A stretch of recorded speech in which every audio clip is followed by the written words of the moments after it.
Bienvenue sur le podcast de courir-un-trail.fr. Aujourd'hui, j'accueille Christian Harbert. Christian Harbert est un coureur qui court pieds nus depuis 8 ans. Alors on y va, jingle!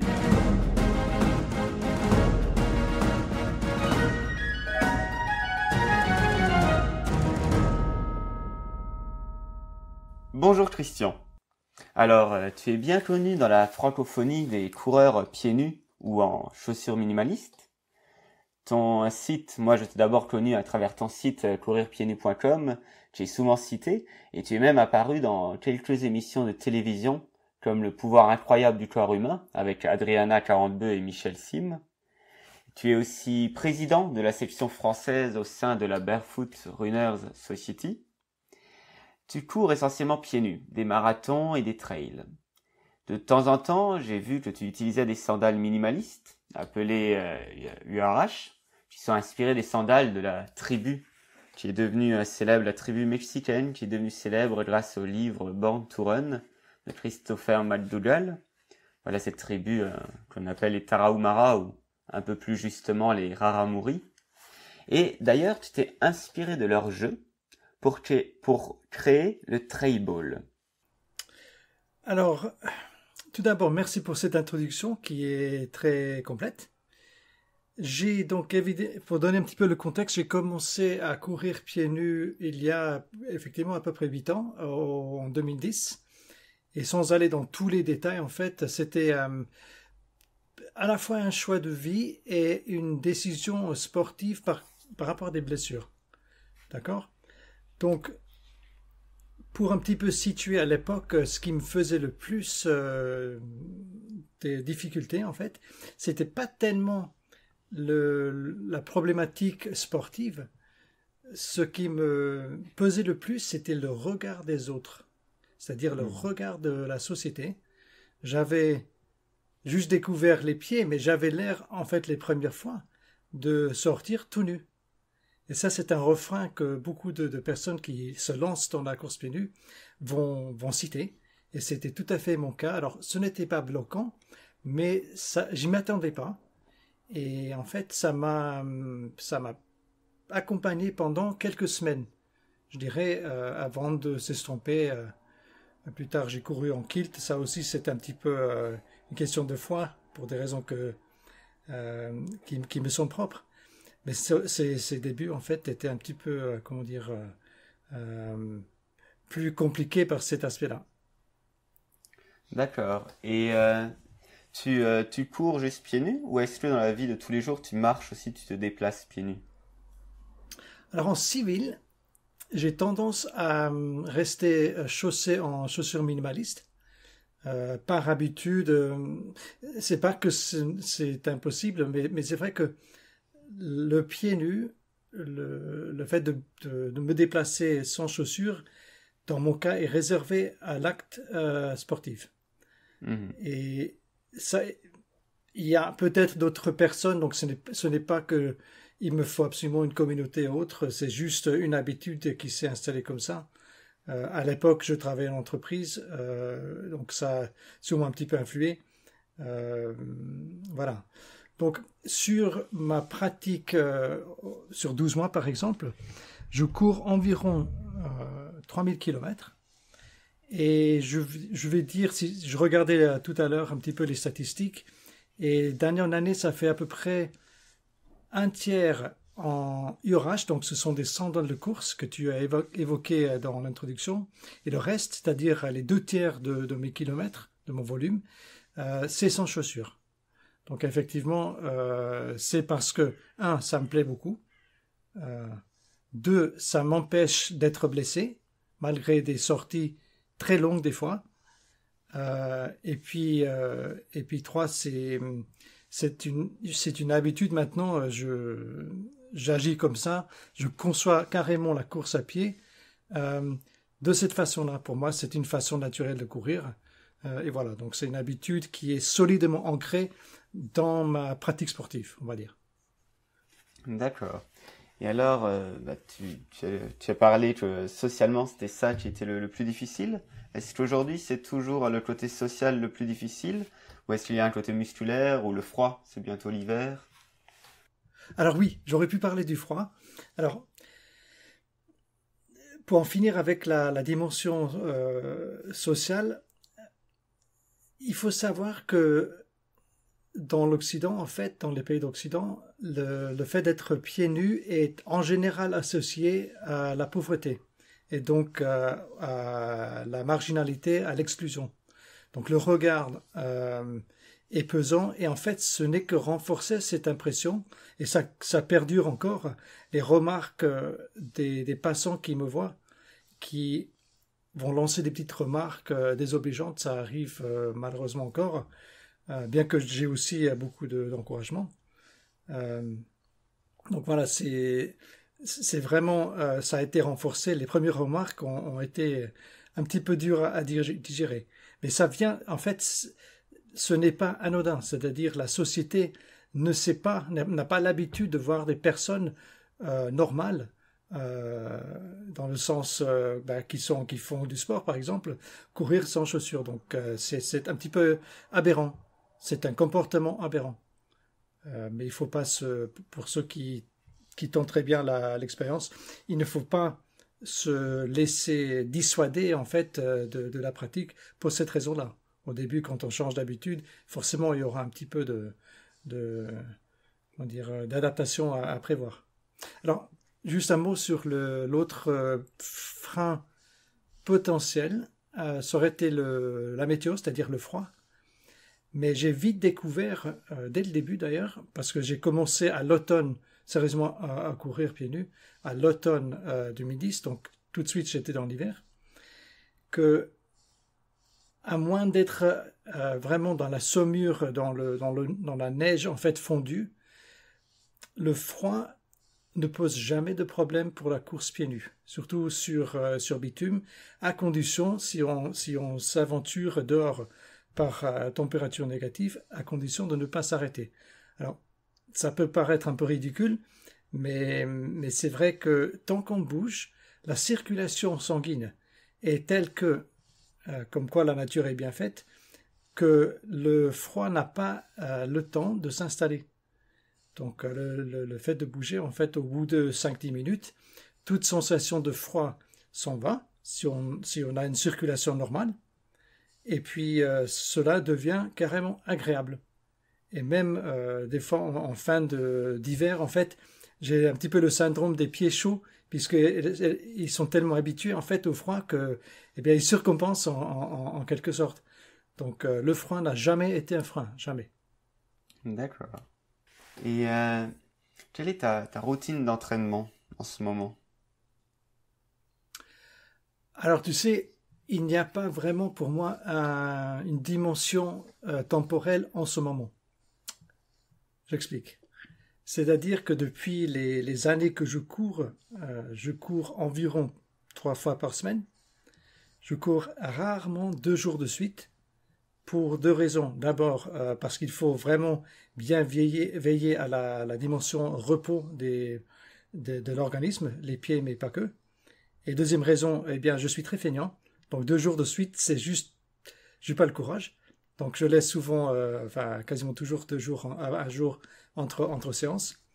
Ce qui fait qu'en semaine, quand j'ai des choses à faire, je vais peut-être faire pas, comment dire, des sorties plus courtes, 1 heure, 1 heure et demie, parfois 2 heures, et réserver mes sorties longues pour le week-end.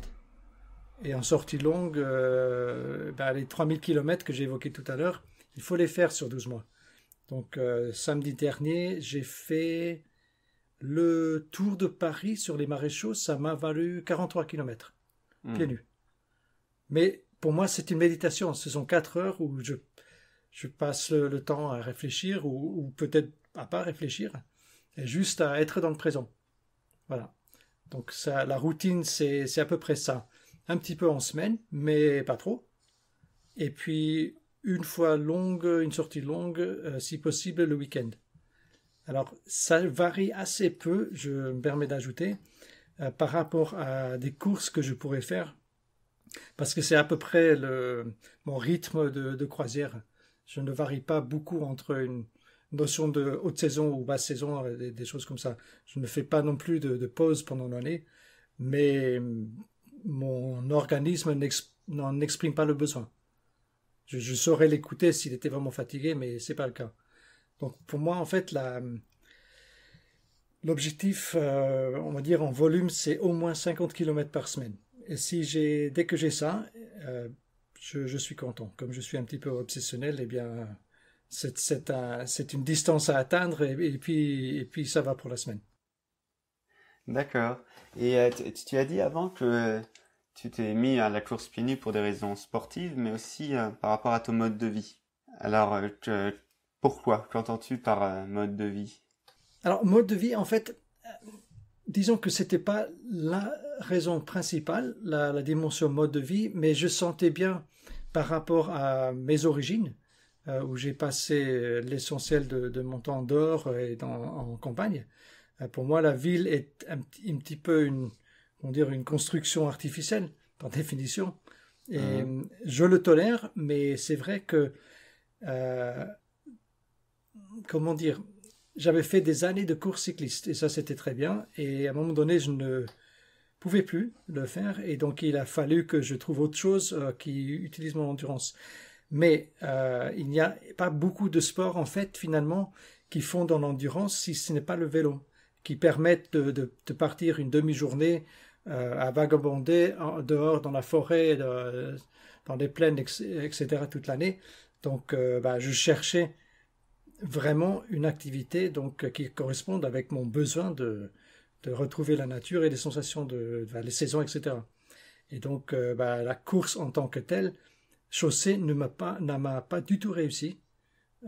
Donc c'était pour des causes de blessures, mais aussi cette absence en fait d'une connexion avec la nature. Je ne m'en suis pas tout de suite rendu compte, mais au bout de quelques années, en fait, c'est devenu plus évident. Donc c'est ça, en fait, la dimension, peut-être la deuxième ou la troisième.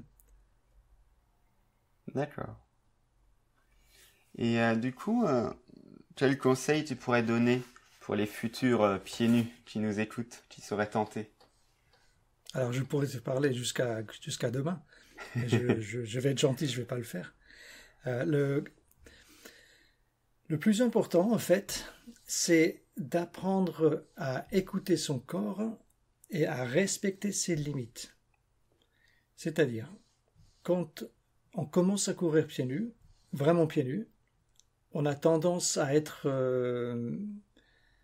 très enthousiaste au bout de quelques sorties où on commence à pouvoir faire plus que 5 minutes. Et c'est à ce moment-là, au bout de quelques semaines, quand on n'a plus mal au mollet, parce qu'on aura mal au mollet, je le garantis, mais ce n'est que musculaire, ce n'est pas grave, quand ça ira mieux, il faut faire très attention de se reposer assez, c'est-à-dire ne pas enchaîner les sorties, comme j'évoquais tout à l'heure, mais aussi ne pas passer trop de temps par sortie tout de suite. Donc, augmenter progressivement la durée des sorties.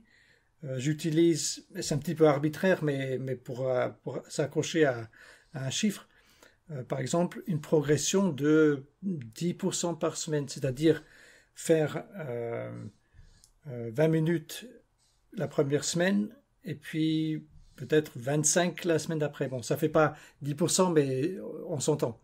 Ne pas tout d'un coup faire moitié plus ou même doubler d'une semaine à l'autre, ça c'est non. Donc, accepter que une reconversion vers la course pieds nus est aussi minimaliste parce que c'est très similaire quand même, peut durer 3 mois, 6 mois, un an, plusieurs années même. D'accord. Donc, juste pour donner une échelle en ce qui me concerne, j'avais deux buts par rapport aux distances quand j'ai commencé sérieusement à courir pieds nus, le semi-marathon et le marathon, qui restent mes deux distances préférées. J'ai mis 12 mois précisément pour atteindre la distance semi-marathon, pieds nus, et 24 mois, c'est-à-dire 2 années entières, pour arriver à la distance du marathon. parce que je ne suis pas jeune, j'ai 52 ans, et ça, c'était il y a quelques années déjà, mais il a fallu beaucoup de temps, plus d'un an, pour changer ma façon de courir, de, d'arrêter de talonner par exemple. Donc une mauvaise habitude qui est partagée par beaucoup de coureurs. Et j'étais vraiment talonneur prononcé, ce qui au début me faisait un petit peu souffrir. Mais voilà, donc progressivité, patience et écoute de l'organisme, du corps. D'accord. Et donc, cela fait maintenant plus de 8 ans que tu cours pieds nus. Oui. Comment vois-tu l'évolution du mouvement en France? Ou quel serait ton souhait pour le mouvement minimaliste, voire même pieds nus? Alors, est-ce que c'est un mouvement? Je me suis souvent posé la question et à chaque fois que je fais des entretiens, on me demande, oui, alors il y a combien de barefooters ou de coureurs pieds nus? Souvent, c'est un petit peu un amalgame en France. Et j'ai toujours le plus grand mal à répondre puisque, en fait, on ne se connaît pas forcément. Et souvent, en fait, ce sont des personnes qui sont assez discrètes. Je suis probablement un des barefooters le moins discret en France. Donc, j'assume totalement. Donc, il est difficile de chiffrer combien nous sommes. Et pour moi, la définition d'une tendance, ce serait si, je ne sais pas, un certain pourcentage de tous ceux qui courent en France, qu'ils adoptent cette façon de faire. Or, en France, où par rapport à beaucoup d'autres pays, la course à pied euh, bénéficie d'un énorme engouement, c'est-à-dire qu'il y a un pourcentage important de la population qui court, des jeunes, des moins jeunes, des hommes, des femmes. Je ne peux pas dire, moi, qu'il y a un véritable, comment dire, mouvement, une tendance de la course pieds nus. Il y a un petit peu un peu d'intérêt pour la course minimaliste, mais ça, comment dire, ce n'est pas anodin pour ceux qui veulent le pratiquer. Il faut, comme on évoquait à l'instant, un temps d'adaptation. Donc ce n'est pas aussi simple que d'aller acheter une paire de chaussures minimalistes et aller courir. Ça prend plus de temps. Donc je dirais que malgré tout, on a quand même on va dire une petite population, mais qui est persévérante en France, qui court de la manière. Donc je ne pense pas qu'on soit hyper nombreux à courir majoritairement pieds nus. Peut-être des centaines, peut-être un millier, je ne sais pas. Mais ce qui se passe, et j'ai souvent réfléchi à ça, et en discutant avec d'autres personnes de la communauté, on a eu un engouement à partir de 2009 environ, pour des raisons que j'évoquerai tout à l'heure, où les médias ont beaucoup parlé du mouvement minimaliste, la course pieds nus, etc. Et donc, ça fait pas mal de bruit dans les médias. Et on a eu un début vraiment de tendance à cette époque-là. Et je dirais au bout de 3-4 ans, ça s'est bien calmé. J'ai arrêté, de passer à la télé. J'ai arrêté quasiment tous les entretiens à la radio ou par la presse. Et on est un petit peu, à mon sens, dans le creux de la vague, entre deux pics. Et ce qui se passe maintenant, je crois que vos lecteurs n'ignorent pas qu'on est devant quelques décisions très importantes par rapport à l'environnement. Je pense que nous aurons à nouveau un engouement pour cette façon de courir qui pourrait être plus respectueuse de pratiquer le sport dans les années à venir. Alors, est-ce que c'est un but de convertir un maximum de personnes? Pas forcément, parce que ça part souvent, à mon sens, d'une conception en fait du sport et aussi de qui on est dans la société. Et je ne suis pas persuadé que tout le monde va, être aussi peut-être idéaliste, parce que j'ai tendance à être un petit peu sévère par rapport à la dimension marketing, surtout pour la notion de barefooting, qui est plus une notion de marketing que d'une pratique, n'est-ce pas? D'accord, mais comment ça, qu'est-ce qu'on peut vendre à quelqu'un qui court pieds nus? On ne peut évidemment pas vendre des chaussures. Mais est-ce qu'on ne pourrait pas plutôt vendre une communauté. Alors c'est quasiment une brainstorming marketing, mais est-ce qu'on ne serait pas plutôt sur avancer une façon d'être par rapport à d'autres personnes, de la bienveillance par exemple, du respect pour la nature, pour soi-même aussi, c'est très important. Il y a plein de choses qui sont plutôt je dirais, dans l'inspiration du bien-être qui pourraient être rattachées à la course pieds nus, à mon sens. Oui, Donc, oui. peut-être que c'est plutôt par ce biais-là, parce qu'il y a aussi pas loin, il y a la marche pieds nus, qui, à mon avis, marche peut-être même mieux que la vraie course pieds nus. Donc, s'il faut essayer de vendre, c'est-à-dire monétiser, comme on aime bien dire dans les milieux du marketing, est-ce que ça marche? Je ne sais pas. Parce que moi-même, ce n'était pas le but, mais je pense que quelqu'un qui est un bon communicant et qui arrive à être convaincant, peut-être qu'il peut trouver une niche qui soit crédible. Pourquoi pas? C'est vrai il y a certains stages qui sont organisés dans la mode paléo, de revenir à quelque chose d'avant les mouvements naturels, etc. Effectivement, de ce côté-là, il pourrait y avoir quelque chose dont la course à pied ferait partie. Peut-être, juste, je me permets un petit ajout, peut-être qu'il ne faut pas se limiter sur le seul acte de courir pieds nus, mais de le mettre dans un texte plus général. La course et la marche, c'est à la rigueur, c'est l'être humain qui se déplace comme il est conçu pour le faire dans l'espace.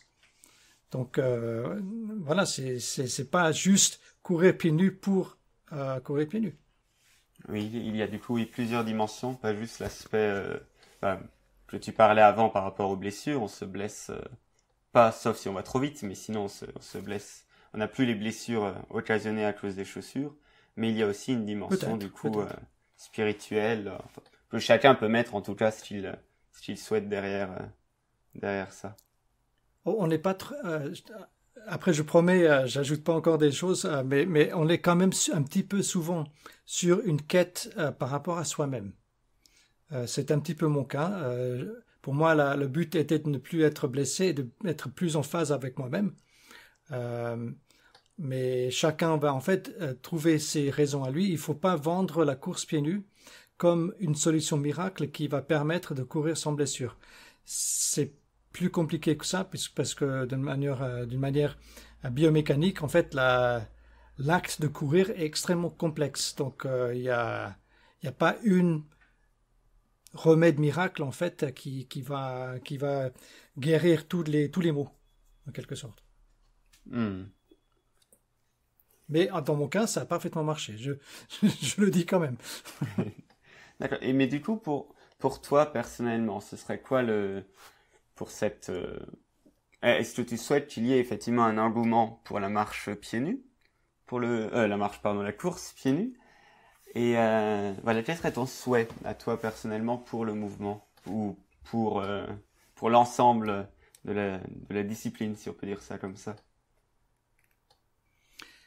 J'aimerais qu'il y ait quand même une communauté en fait qui soit un petit peu plus étoffée, qui puisse échanger et qui puisse se retrouver sur les courses, parce que maintenant pour ceux qui ont déjà couru même en minimaliste, ils sont vite elles sont vite rendus compte que il est rare de croiser d'autres personnes qui pratiquent.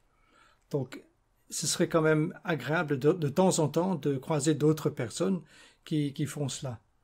Après, on n'est pas obligé d'être meilleur pote avec tous les pratiquants, mais c'est vrai que ce n'est pas juste une question de courir. Je crois que très souvent, si on creuse un petit peu, il y a quand même une façon de voir les choses, une façon de procéder dans la vie qui peut être intéressante. Donc, je souhaite, un petit peu comme on peut souhaiter qu'une forme de méditation puisse être connue, peut-être que c'est ça que je souhaiterais le plus à la communauté, de ne pas se résumer à l'acte de courir, mais d'étendre un petit peu vers d'autres aspects.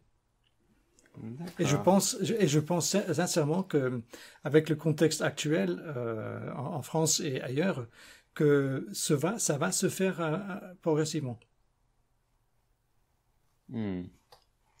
Et as-tu des modèles, des mentors, des sources d'inspiration qui t'ont inspiré soit au début, Oui. soit qui continuent de le faire encore aujourd'hui? Alors j'en ai plein, donc je vais quand même résumer au mieux. Il y a un monsieur dont la communauté des coureurs pieds nus n'a plus de nouvelles depuis 2013, malheureusement. Mais je veux dire son nom parce que c'est lui à l'époque qui m'a inspiré pour avoir une vraie personne qui a vraiment pratiqué. Ce monsieur s'appelle Daniel Dubois. Et tout le monde qui m'entend, où on se connaît, eh bien, va reconnaître ce nom. Daniel Dubois était un des premiers coureurs pieds nus en France de notre époque à nous. Et il a couru, par exemple, dans les années 90, plusieurs fois le marathon de Paris pieds nus. Donc, en fait, il m'a dévancé de pas mal d'années et il avait une très grande pratique et il a pu assister à plusieurs animations à barefooting que j'ai fait à, à, à Paris et j'ai même pu euh, effectuer des courses avec lui et c'était tout à fait une autre dimension de pouvoir poser des questions et surtout observer Daniel Dubois quand il courait pieds nus parce que quand même ce qu'on lit dans les livres c'est un petit peu théorique. Alors je dis une troisième fois Daniel Dubois. Ensuite dans les lectures il y a un monsieur qui était important pour moi, un écrivain qui s'appelle Jason Robillard. C'est un Américain qui a écrit un livre assez important, pareil, je crois que c'était en 2009 ou 2010, euh, qui parlait, qui donnait vraiment une méthode pour adopter la course pieds nus. Alors j'ai presque tout oublié depuis, mais j'ai quand même retenu l'importance du repos et de d'abord être sûr d'être à l'aise en courant pieds nus avant même de songer à courir en minimaliste. Et ça reste, à mon sens, une bonne approche, même si en réalité il y a très peu de coureurs qui vont respecter cette consigne-là. Ok. Alors, quel est ton prochain grand défi? Alors, en début d'année prochaine, j'espère, et c'est un petit peu aussi pour cela que je fais plus de sorties longues en ce moment, j'espère enfin dépasser les 50 km dans une sortie en sandales URH. Ça fait longtemps que je rêve un petit peu au début de ce qu'on appelle l'ultra-distance, puisque c'est à partir de 50 km, je crois. Et donc, je vise, j'espère, dès janvier 2019, atteindre cette distance-là. Et puis le répéter, puisque en fait, c'est une question de niveau. Une fois qu'on a le niveau, de faire ce type de sortie entre 50, voire plus, 60 ou 70 km, plus tard dans l'année 2019. D'accord. Donc pour toi, oui, tu continues à progresser et aller encore plus loin dans la course pieds nus. Alors, la course pieds nus, c'était vraiment sans chaussures. Je pense, pour des raisons, on va dire, logistiques, que je vais rester à une distance maximale d'une quarantaine de kilomètres, c'est-à-dire la distance marathon. Je ne vise pas forcément ni les trails pieds nus, pour ça j'utilise les sandales UH, ni l'ultra-distance sur route par exemple pieds nus, bien que ça pourrait être intéressant un jour, mais c'est vraiment, comment dire, faire la majorité de mon volume en pieds nus, puisque pour moi c'est une façon de courir sans trop de pénalité par rapport à mon corps, et viser donc, grâce à cette base-là, des très longues distances en URH. Donc c'est comme si la course véritablement pieds nus me permettait d'améliorer mes courses en minimaliste, si je résume. Alors, trois mots ou valeurs ou concepts qui animent ta vie. Il y a une petite phrase Euh, essaye pour voir. 3 points. C'est-à-dire, ça parle de mon esprit de grand curieux. Une fois que j'ai une idée, j'ai plein d'idées dans la vie, c'est ma chance, et parfois même un handicap, je peux aller très loin pour creuser un sujet.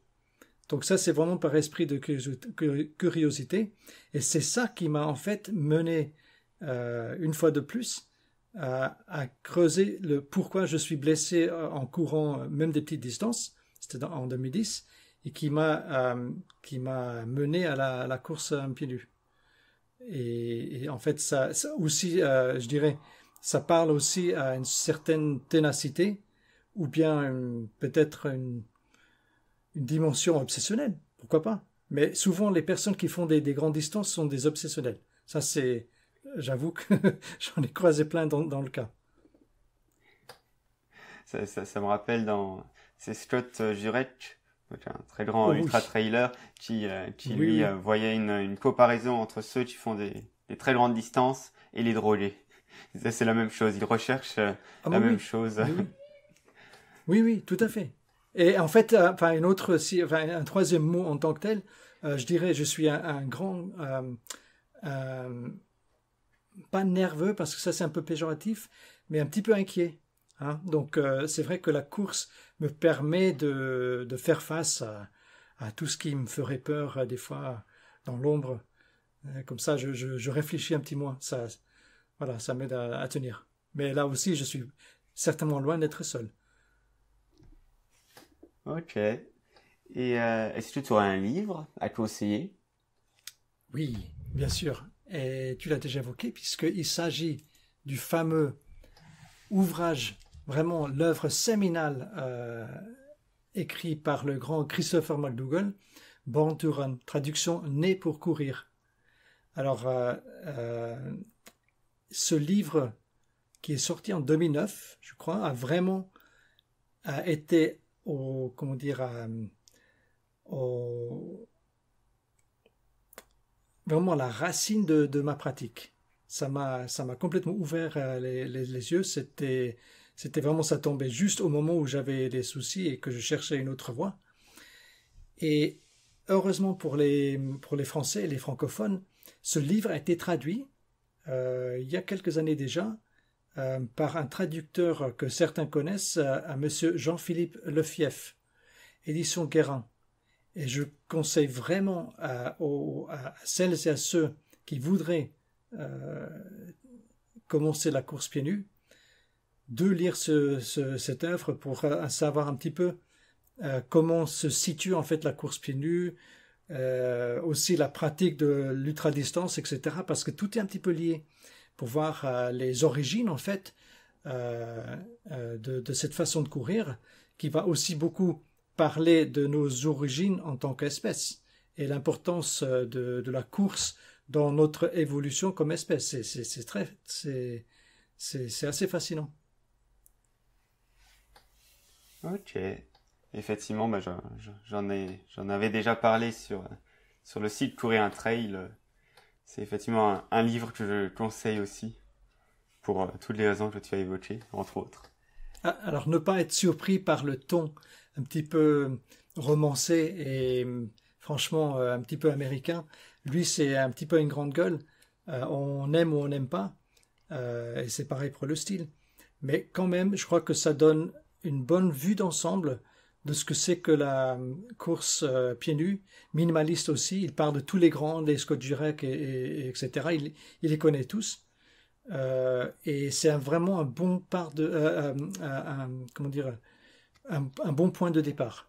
J'en suis persuadé et je le relis à peu près une fois par an. D'accord. Et est-ce que tu aurais une question que tu aurais aimé que je te pose? Oui. Alors, il faut quand même répondre à une question assez basique.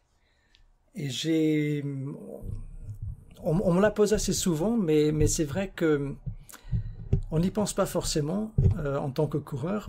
Et la question est la suivante. Comment ça se passe quand tu te mets un bout de verre dans la plante. Et on me pose la question un petit peu dans la même phrase. Tu sais, c'est vachement dangereux de courir pieds nus. Tu sais jamais les seringues, tu sais jamais en ville. T'es fou. Il y a plein de problèmes. Attends, les bouts de verre, je ne sais pas quoi, les seringues, ça revient toujours.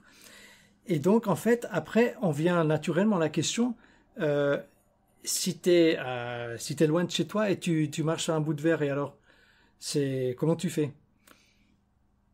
Alors, la réponse se fait en 2 temps. D'abord, j'ai toujours avec moi une petite trousse avec quelques petits instruments. Et l'instrument le plus important, à mon avis, il y en a 2, que j'ai toujours avec moi quand je fais des sorties pieds nus. Une pincette coupante qui permet un petit peu de dégager autour de la plaie pour aller creuser. Parce que le bout de verre, en fait, il a une taille de 2-3 mm, pas plus. Donc, il va pas entrer très profondément dans le pied. Surtout une fois qu'on a vraiment la peau un petit peu renforcée. On a quand même une sorte de coussinet. Et l'autre gadget un petit peu miracle que j'utilise en sortie, c'est une tube de superglue. Tu vois ce que c'est? Ça permet en fait, une fois que tu as enlevé le bout de verre, il faut quand même, parce que des fois ça peut un petit peu couper à l'intérieur, au fond de la plaie. Comme ça, on va colmater le trou pour qu'il n'y ait pas trop de crasse, etc., qui rentrent dedans. Le temps de rentrer, etc. Et en fait, ce n'est pas offensif ce n'est pas nocif, pardon, pour l'organisme. Et ça permet de se faire, c'est un petit peu comme une rustine, hein. Donc, avec cela, avec la pincette pour sortir le fragment de verre et la colle pour colmater, eh bien, on a vraiment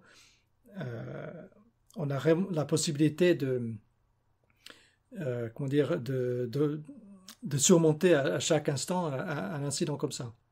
Une fois qu'on est à la maison, s'il reste des fois quelque chose, ou même si on sent le fragment, mais c'est pas trop douloureux, on peut très bien finir la sortie, puisque chacun a un seuil de douleur un petit peu propre à lui. Et en fait, faire une petite opération, entre guillemets, en rentrant, qui consiste à creuser un petit trou, plutôt une espèce comment dire en français, un sillon avec un scalpel, juste assez pour entourer en fait l'endroit où la plaie est visible. C'est-à-dire on coupe de chaque côté. En fait, ça va enlever la peau qui est directement au-dessus et permettre de dégager en fait autour pour choper avec la pincette. C'est un petit peu plus facile et surtout ça fait moins mal quand c'est un petit peu plus profond. Donc ça c'est encore quelque chose. Il ne faut pas avoir peur en fait du potentiel d'un tel incident, puisque ça arrive de temps en temps, mais vraiment ce n'est pas dramatique. Ni pendant la sortie, ni après si on doit encore intervenir, ça se fait rapidement, il n'y a pas à aller aux urgences ou à amputer ou je ne sais pas quoi. ça va très bien. D'accord. Et du coup, la superglue, c'est vraiment la même superglue que ce qu'on utiliserait pour coller quelque chose sur un meuble? Tout à fait. C'est ça? Mais on sait bien, je crois que tout le monde un jour a collé les 2 doigts ensemble avec la vraie superglue 3M. Ou enfin même il y a d'autres, en fait c'est une molécule, je ne sais plus le nom, c'est compliqué, mais ça colle super bien la peau. En fait, à l'origine, dans les années 60, la superglue, pour l'anecdote, était une molécule inventée par le chimiste 3M aux États-Unis, et ça avait été pensé au début pour être utilisé comme une espèce de pansement mobile pour les champs de bataille. Donc c'était le Vietnam, etc. Donc en fait ça avait été utilisé ou envisagé pour aider en fait à recoller en quelque sorte les combattants sur place, puisque ça colle extrêmement bien la peau et ça permettait voilà, de colmater. Donc du coup, ça marche très très bien avec la peau. Et voilà. Merci pour l'astuce. Effectivement, la super lutte, j'y aurais pas pensé. Et, euh, et donc du coup, tu organises aussi pas mal d'activités. Alors, je sais pas si c'est encore, quelles sont les activités qui sont encore d'actualité, mais tu organisais des sorties pieds nus sur Paris, c'est ça? Et ouais, différents types de sorties pieds nus. Est-ce que tu veux nous en dire deux mots pour ceux qui se retrouveraient justement près de la capitale? Alors, il y a la grande messe de la course pieds nus. Ça a lieu chaque année le premier dimanche du mois de mai. Je crois qu'on va être sur la neuvième édition ou quelque chose comme ça. Et donc, j'invite pour ceux qui habitent en région parisienne et aussi parce que je communique sur le site par rapport à d'autres villes et d'autres régions qui organisent aussi cela. Ça s'appelle la IBRD, la International Barefoot Runners Day, la journée internationale de la course pieds nus. Donc ça, c'est vraiment l'événement à ne pas rater chaque année, donc début mai. Et on apprend donc les bases de la course pieds nus sur une piste. Donc en ce qui me concerne, dans la région parisienne, on va sur une piste qui est bien adaptée. Donc aucun risque pour quelqu'un qui n'aurait pas tenté jusqu'à là, mais qui est curieux ou curieuse. Et on découvre aussi à cette occasion-là le sport du tradeball, dont tu vas peut-être parler à d'autres occasions, puisque les deux, en fait, c'est un petit peu, comment dire, s'amuser avec d'autres personnes, un petit peu dehors, utiliser le pied d'une manière intelligente, ça s'insère très très bien dans ce genre d'animation aussi. D'accord, oui, bah on peut rapidement présenter, si tu veux rapidement présenter le trail ball maintenant, c'est l'occasion. Alors le trailball, effectivement, est à l'inspiration de cette tribu d'Indiens au Mexique, les Tarahumara. Et si on résume, en fait, c'est de se déplacer seul ou avec d'autres personnes hors stade en faisant avancer une petite balle d'une taille d'une balle de hand entre les personnes ou tout seul. Donc ceci demande un bon niveau de cardio et c'est très très ludique et peut aussi donner occasion à des vraies compétitions entre personnes qui sont par exemple un peu plus à l'aise avec le ballon au pied, les footeux, dont je ne fais pas partie, mais c'est pas un frein. Et donc cela se pratique un peu partout, dans les parcs, dans la forêt, etc. Et c'est très très divertissant. Ok, merci pour le partage. Alors, si on veut suivre justement tes activités, il y a ton site, courirpiednus.com. Est-ce qu'il y a d'autres adresses à partager? Alors, le site évoqué, en fait, c'est celui que j'ai fondé en 2010 et où il y a un grand nombre d'articles sur la pratique, sur mes différentes courses, aussi des témoignages de personnes qui courent pieds nus ou en minimaliste. Donc ça, c'est un petit peu une ressource assez utile pour le débutant.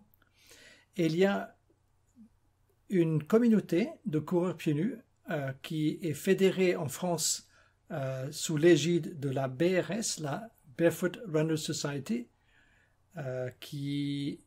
dont je suis le président, c'est vrai, depuis 2011, qui permet en fait à ces pratiquants un petit peu partout en France de se retrouver pour les courses, pour s'amuser, pour se sentir moins seul, en gros, et donc avec un forum actif, et là aussi plein de ressources et plein d'échanges qui sont très intéressants. D'accord, merci pour du coup l'interview. Je sais pas si tu as des choses encore à rajouter. Eh bien, j'espère que par le biais de cet entretien, que la pratique en fait course pieds nus mais minimaliste parce que les deux font quand même un petit peu le même chemin, va être avancé par rapport aux coureurs français qui souhaitent courir autrement, qui sont prêts à écouter leur corps et à peut-être courir avec moins de blessures, mais dans tous les cas, en étant plus proche de la nature et en s'amusant. Donc merci Michael de cette opportunité de parler d'un sujet qui me passionne depuis longtemps. Merci à toi d'avoir donné de ton temps pour cela.